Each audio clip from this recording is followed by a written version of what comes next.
Dashless Horseman here. I just did a long rant on Eskay and then my computer crashed, so I'll have to redo it, but that is life. Okay. This is a wild market day. We're seeing some gyrations in the gold and silver price. First off, I would say that, when you're investing in miners, you're not investing in the actual commodities. What the companies are doing and the news releases they put out is much more important than what gold and silver does on any given day. Many of these projects won't be in mines for, let's say, 10 years anyway. So, but that doesn't change the fact that almost everyone, including myself, just stares at gold and silver every day. Like that's going to be a good cue. Gold recently hit $2,070. So if you just look at the gold price, you would assume that, well, okay, if that's so material and if that's the one thing I should focus on when it comes to mining investing, that should mean that the juniors are near all-time highs, or at least 52 weeks highs. That couldn't be further from the truth. So the only conclusion you can draw is that no. Whereas gold producers have been doing really well and are trading, somewhat reflecting the value of the gold business, with gold being this high. Juniors do not. So okay, time to forget about thinking that the market is rational in any way, shape, or form. It's not. Okay, then when you figure out the fact how important sentiment is, you can really make good money in this sector, and just come to grips with how short-term focused everyone is. This is the stock of chart of Great Bear Resources. I've shown this as a good example before, and in my opinion, it's like personally I like growth stocks because you get paid to wait. Because this was a sentiment low. We can actually show this. I like to use Bear Creek Mining as a proxy for the overall junior sector sentiment. Here we have a low, coincided with a low in Bear Creek. The COVID crash, yes, both bottomed around here, and this low was pretty much almost on point with the low in Bear Creek Mining. And they don't share many similarities except having bear in the name. Great Bear is a growth stock focused on gold in Canada. Bear Creek Mining is, up until now at least, has been a mature developer of a silver project or silver projects in Peru, I think. Yet they bottom and peak around the same time, which again is more evidence that just how sentiment driven this market is. When people like to buy juniors, they buy juniors. When they like to sell juniors, they sell juniors, and don't care too much about what the actual underlying company is doing.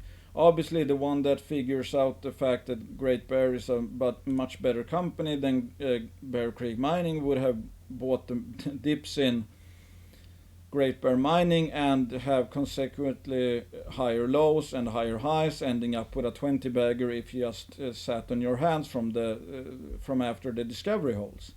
Whereas in Bear Creek you would be back to the same low levels and did not get paid to wait. That doesn't mean if you just understand sentiment, you would obviously just buy every sentiment low, have a 200% or 300% return, and now we're waiting for the next leg up. But I prefer to make it as simple as possible. I prefer growth stories because if you bought the lows, yes, you can make good money just buying the lows in trading sardines like Bear Creek. But if you buy the lows in Great Bear, you can really supercharge your returns, because if this is the overall, average growth curve, let's say, for your hodl position, if you just kept on buying the lows, the growth curves and the value creation curves, and thus returns would be even steeper. If you bought here, that's a big return in a short time period, and that's the same level as here. So you would have the same return, but this was supercharged because it came quicker. So from a compounding perspective, this would be, way superior than buying here. And the same thing if you bought here, that would be way superior returns on a compounding basis than if you bought at same level back here. So I mean, the important thing, obviously, in my opinion, then becomes for a growth stock is the trend up. Do you expect that the company will be worth more in the next 12 to 24 months? Because most people just bet on short-term catalysts, and they're more likely to sell down here, buy up here, buy up here. But if you kept this in mind, you would just be, again, it's like if you bought it down here, it's like, first of all, you might, think that, hey, I think Bear Creek is at least worth this now, and within a year I think it's going to be worth, let's say, this much or this much. Okay, well, in that case, it's like, okay, you're getting a, let's say, free lunch of 200%, but at the same time you're aware that, okay, the growth trajectory is still up. So if I just hold this position, the value is going to be up here one day, within like a year or so. So in reality, you're buying 336% of future returns, expected future returns. I mean, at this point in time, it actually didn't go higher than this, but if you waited, 1-2 years more, it actually produced 560% returns. So it's like, this is the paid to wait thing I like about growth companies. And the most important thing becomes then, what do you think the future is gonna hold for you? Because most people don't consider the future. I mean, there's no way you have these kind of gyrations. The case didn't change this much, and if Kinro says it's worth at least this much at this point in time, how wrong wasn't the market when it priced Great Bear down here just a few months earlier? Super wrong. It's like 100% wrong. Well, I mean, the return was about 100%, so it's not like it was 100% wrong, but you understand what I'm saying. It's like the market during sentiment lows can get increasingly inefficient. So how does that relate to Eskay Mining? Because like today, for example, we had a news release, and as I expected, which I've stated, the news releases we've had over several months. I mean, we've had some true monster holes from especially TV. 107 meters of 4 grams, like 90 meters, or even 200 meters of like 2 grams, somewhere around that. The thing I think is most important you can take from any news release is if the info in the news release suggests something about the next 10 to 20 news releases. I mean, if you, let's say, there was a news release here dropped in Great Bear that suggested that, yes, the curve is in fact like this. So then you'd like, okay. I think the next 10 to 20 news releases are going to be net positive in a meaningful way. I think the underlying value of Great Bear is going to go up 100% within the next 12 to 24 months. Okay, but at the same time, let's say it was immediately after a news release, and the hot money flippers who were expecting to get rich out of from just one news release, they're like, okay, nothing to see here. They don't even consider the next 10 to 20 news releases. They'll be back buying into the next news release instead, etc. I mean, they're typically going to be wrong-footed. Like, take now, for example, let's say you bought Eskay Mining just for these results. So you buy going into, I mean, for every passing day we get closer to today's news release. So let's say you bought here, and when that news release is out, like now I think the stock is down, let's say from the top here it's down 19%, and you sell out because like you're only in it for the short term, you're only in it for catalyst hunting. You were hoping that you would buy and there would be more monster holes and you would have a 20% return, and you're like, yes, I made 20% in a day, it's like I'm out of here. Instead, you might be selling now at minus 19%. Okay, but for the a long-term investor who understands, let's say that, hey, I think the news today, I mean, I still think that given everything that's been said about TV, they said that, okay, they know which way it appears to get thicker and better. Okay, what does that suggest about the coming drilling? That they're obviously going to focus more of the drilling where they think the system gets even better than it is today, or at least on par with some of the monster holes. Okay, I mean, to me, I think, which I've stated, that I didn't expect too much from the rest of the holes in this campaign.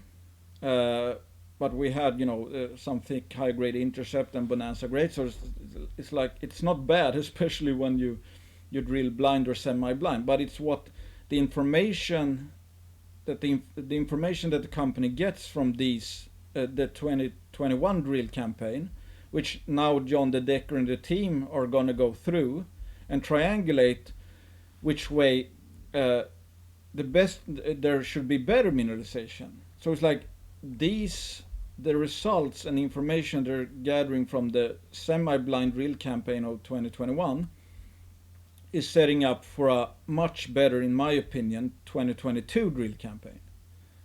So, and that's why I expect some really obscene holes out of the 2022 drill campaign, especially TV. And we also know that, okay, they confirmed, yes, they hit high grade silver and gold over at C10. So now we have an additional target that can be drilled, and we're still waiting for more information on Scarlet Ridge. And they confirmed there should be a VMS system nearby where they drilled that Vermilion. So that's potentially that might get drilled as well. So we might be looking at like at least 4 areas that will be drilled in 2022 this year, and they're probably gonna test a lot more hotspots than that because there's geophysical anomalies all over the place. So it's like, if you ask me, a gun to my head, what do I think? Do I think the value of Eskay Mining will have grown over the next 6, 12, 18, 24 months? Yes, I think so. Similar to Great Bear. Okay, so it's like, if I think this is the growth trajectory, let's say, I think it's actually going to be higher than that. But anyway, because again, we're at a sentiment low here, so it, like Great Bear, can severely undershoot the growth curve. And then you have these rocket revaluations. So I actually think the trajectory is going to growth trajectory is somewhere, let's say, something like this. Actually, I'm not going to speculate too much because honestly, it's like this could get really bonkers if we go into a sentiment high in the juniors and they make more discoveries and put out some monster holes in TV.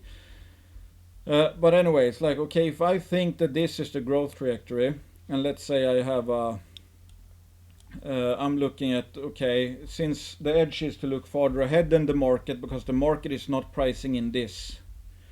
The market looks like, a day to 3 months ahead or something, the next catalyst.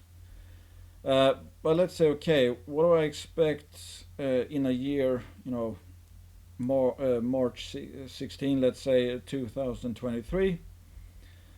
Well, okay, if this is the value creation curve based on what we know now, then I think that before the news release I was buying expected return of 83%, let's say. Again, it's like I think I'm actually lowballing here, but it's like my goal is to have 50% returns or better on a rolling annual returns, and 83% is obscenely good. If you could compound at 83% per year, you would get richer than Warren Buffett in a hurry. It's of course very hard to do the more money you get, but I hope you get my point. So what happened today? Okay, there were no sector is absolutely in the crapper sentiment wise, so it's okay. You would need to have real barn burners, I think, to have the stock go up in this environment, especially on a day when gold and silver is down. And we had good results, but not barn burner results like we had before. So let's say you were a catalyst flipper, you bought immediately before, you went, parted at minus 19%, and you thought, that's just what happens. While the long-term patient investor is like, okay, I think this is the growth trajectory, and the market is not, pricing in the 12 months, the next 12 months, let's say. So if you bought prior to the,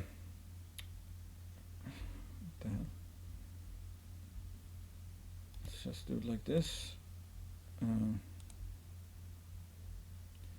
If you bought prior to the news release, you would be sitting in an 81%. But if you're a patient, let's say, investor and have some dry powder, the people that sold for a short-term loss, who were hunting this catalyst, and again, nothing has changed for the growth trajectory, they have now provided you, I mean, they're selling at minus 17, let's say, percent, and giving away 125% return to a buyer over a 1-year period. That's, in my opinion, how you beat the market. I mean, my biggest returns in juniors have been in growth stocks that I've just sat on my hands in, including Eskay. That has been my biggest earner. So this was a period of, a frustrating period, but at the same time, juniors went like this, so it's like it held up pretty well. And we're currently at a sentiment low.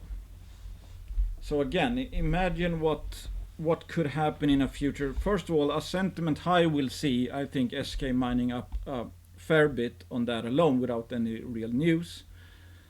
And when you add, what I expect to happen in this year's field season, if we go into a sentiment high at the same time, I think, again, this curve is probably lowballing it. But anyways, like this, what is important? This growth curve is important. Looking ahead, far ahead of the market is important. So I see it as today you get a, let's say, 17% discount to this growth trend here. So if you look even farther ahead, the person that, let's say, sold shares to you here is giving away, I can't see the date, let's just say that this is 2 years away. Okay, 193%, whereas prior to the news release, 140. Okay, so it goes all the way from, let's say, 140% to 195%. That might not sound too much, but at the same time, that's an incredible return over a 2-year period. Again, my goal is 50%, and I think that's 50% per year, and I think that's high. And again, same thing in Great Bear. As long as the growth trend, I mean, what is in your heart of hearts, what do you think Eskay Mining will have put out over the next 1 to 2 years? Do you think it will be worth less in 1 to 2 years? Do you think TV will get worse?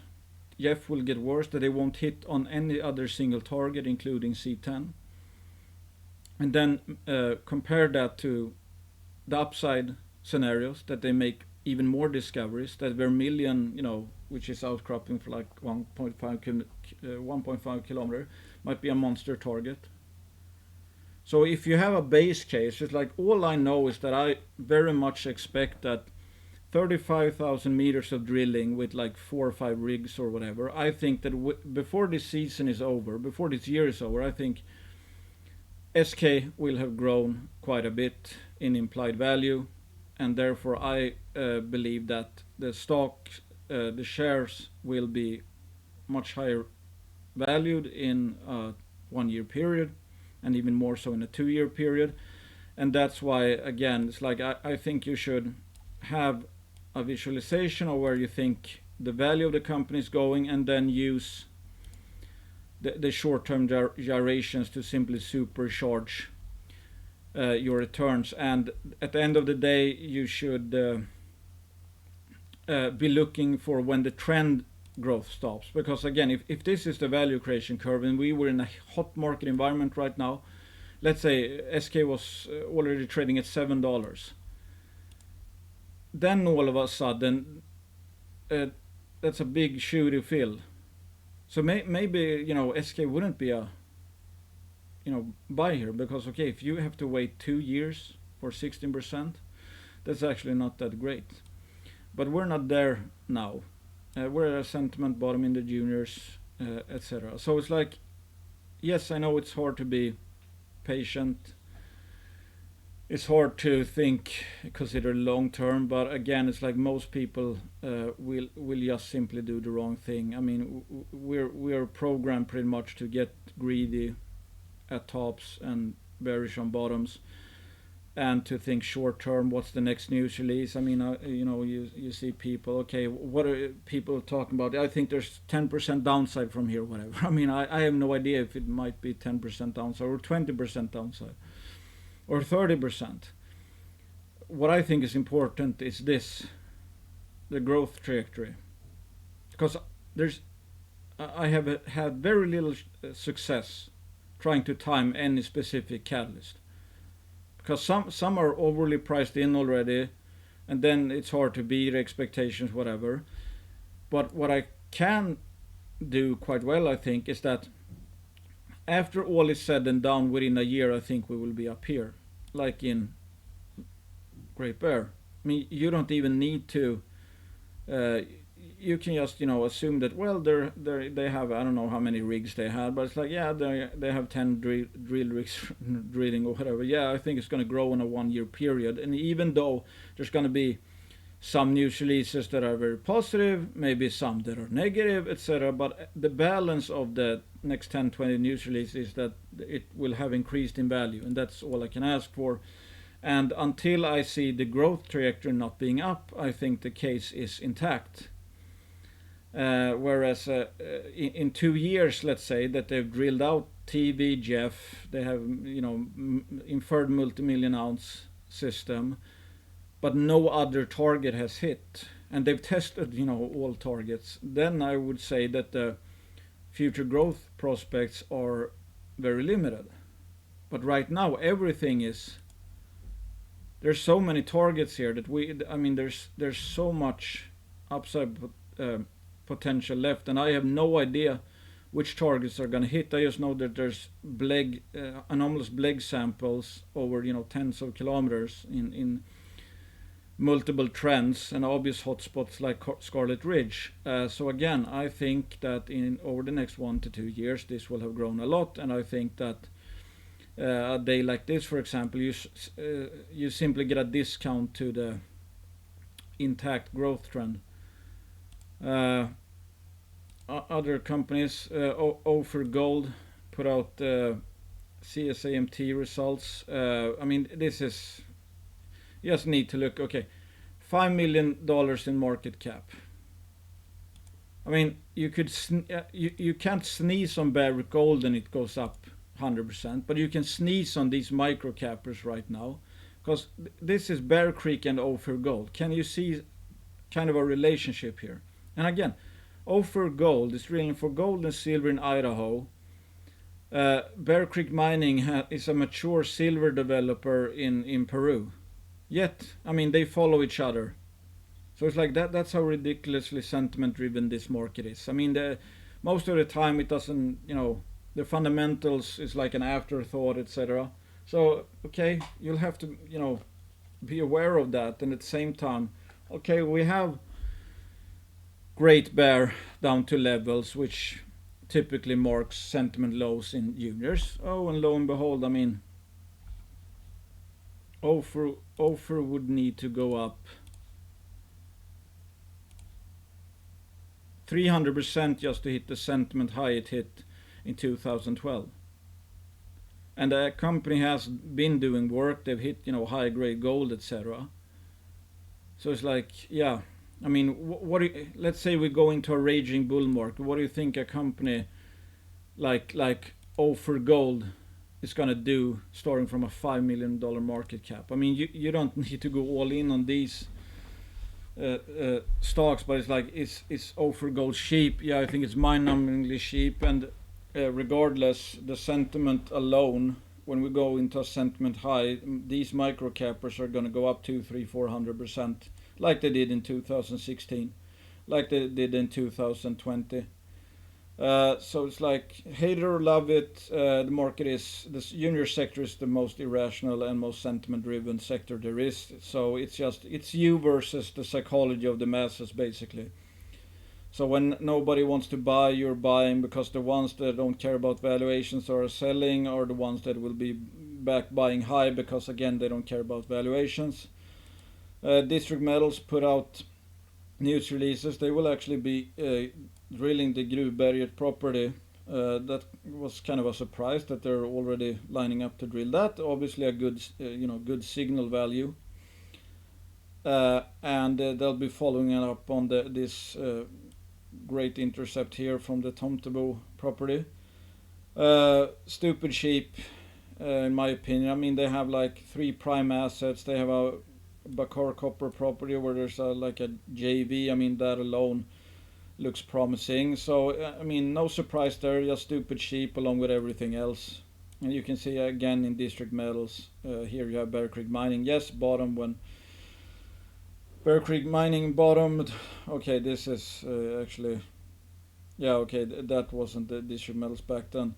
But it's like, same durations. And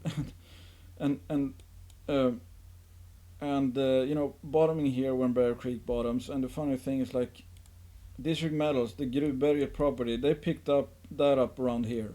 And I think that, or the Svärdsjö property, is ex-Boliden asset. So it's like, they've been adding assets.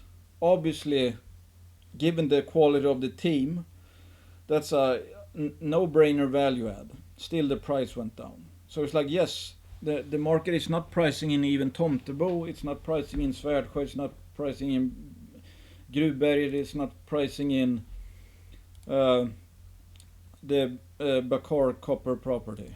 It will one day when we go into a sentiment high. That's all you need to know. I mean, this is just a waiting game. We've had a very long period in all these juniors where you can buy them at rock bottom prices, and now we just basically, the only thing you need to do, really, if you just want to play the sentiment and don't want to be fancy picking stocks, it's just to wait for Bear Creek Mining and the junior sector to hit one of these highs again. I mean, it is literally that stupid simple, which is kind of, I don't know if one should applaud that or not, but it's like, it's so predictable. When everyone has sold, there's no way for the state to change than for everyone to buy again, pretty much. I mean, an empty glass can only change into a less empty glass. It can't get more empty. I mean, that's obviously not 100% true, because there's always, potential for selling. But I hope you get my point. That, I mean, and it's not, I mean, for a buyer, it's not even specific to the likes of Ophir and District Metals. I mean, there's a bunch of more microcaps. I was actually like planning to add to my Eskay position, or to a family member's Eskay position today, and I was just looking around, and the portfolio has like 30-40 names. It's like, I couldn't find a single cell, that's like, yeah, well, this is kind of, fairly valued. It's like, okay, every stock I saw, I see a 200% expected return or more within the next 12 to 24 months. So it's like, I don't have a single obvious sell, or even close to an obvious sell, not even a conservative sell, or how to put it, in like 30 names. So I'm still working on that, how I'm gonna, I mean, obviously, on that note, if SK goes down, more from here, for example, that's just gonna, hike up the implied expected returns in SK, and that's gonna, because I'm always 100% long pretty much in the sector. So the cheaper SK gets, the better the case becomes for a value investor. So it's like if we were down here right now, it's like I would there's more companies that's actually yeah, I can sell these to buy SK because it's become such a no-brainer. So I'm let's see what I can shake up pretty much. But it's just a sign that everything is so ridiculously cheap that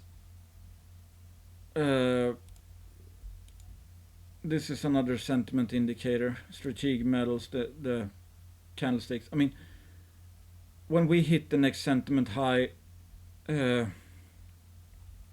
almost every junior, if it hasn't gone bankrupt, it's going to be up to 100%.